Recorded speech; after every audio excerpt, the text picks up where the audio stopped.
વિસાવદરમાં પેટા ચૂંટણીનો માહોલ જામ્યો છે ને આ માહોલ વચ્ચે દિવસે ને દિવસે નવું જાણવા મળી રહ્યું છે। ત્યારે પક્ષ પલટાની મોસમ આવે ત્યારે નેતાઓ પક્ષ પલટો કરતા હોય ત્યારે એવા દ્રશ્યો જોવા મળતા હોય છે। પરંતુ આજે વાત ગોપાલ ઇટાલિયાના પરમ મિત્રની કરવી છે કે જેણે છેલ્લી ઘડીએ મ્યાનમાંથી તલવાર કાઢી અને કહી દીધું હું હવે આમ આદમી પાર્ટીમાં નથી। નમસ્કાર, આપ જોઈ રહ્યા છો ન્યૂઝ રૂમ અને આપની સાથે હું છું ભાવિક। પહેલા તો તમે અમારી ચેનલને સબસ્ક્રાઇબ ન કરી હોય તો અમારી ચેનલને સબસ્ક્રાઇબ કરો, બેલ આઇકનને દબાવો જેથી કરીને પડે પડના સચોટ સમાચાર તમને તમારા મોબાઈલ પર તરત જ મળી રહે।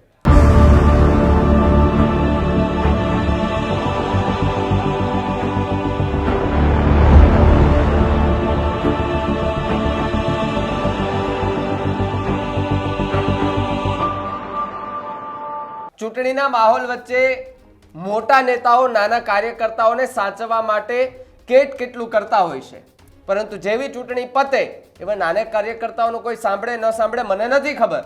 બસ એવી જ સ્થિતિ કદાચ વિસાવદરમાં સર્જાય છે। વાત હિતેશ વગાસિયાની કરવી છે।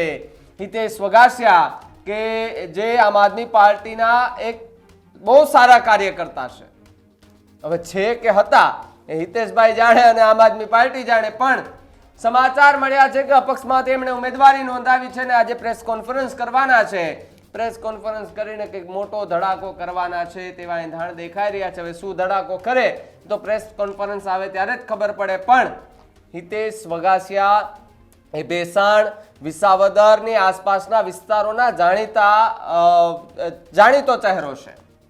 એને એક ડોક્ટર તરીકે ત્યાં એક ડોક્ટર તરીકે એમની ફરજ પણ નિભાવે છે, દવાખાનું છે ત્યાં ભેસાણ આસપાસ, એટલે લોકો એમને સારી રીતે ઓળખે છે। બીજી તરફ આમ આદમી પાર્ટીના સારા એવા કાર્યકર્તા પણ છે।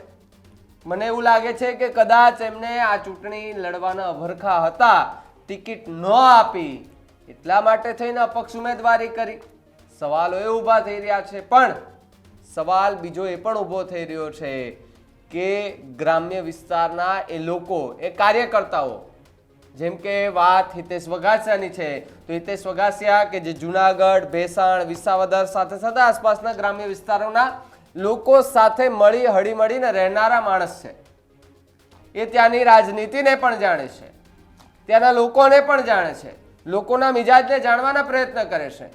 જે કામ ન થતા હોય તો ત્યાં અવાજ પણ ઉપાડે છે।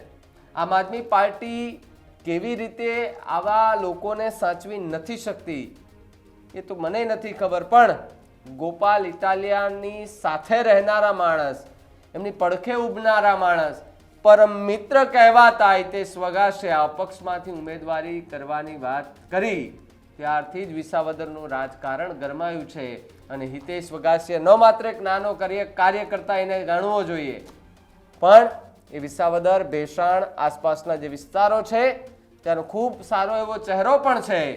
લોકો એમની સાથે હળીમળીને રહે છે। હિતેશ વગાસિયા ખૂબ સારું નામ છે વિસ્તારમાં, પણ અત્યારે અપક્ષ ઉમેદવારીની જે વાત કરવામાં આવી રહી છે એને લઈને પ્રેસ કોન્ફરન્સ જ્યારે આવશે, પ્રેસ કોન્ફરન્સ એની અંદરથી શું બહાર આવે તો હિતેશ વગાસિયા બોલે ત્યારે ખબર પડે। પણ અત્યારે આમ આદમી પાર્ટીને મોટો ફટકો વિસાવદરમાં પડ્યો છે।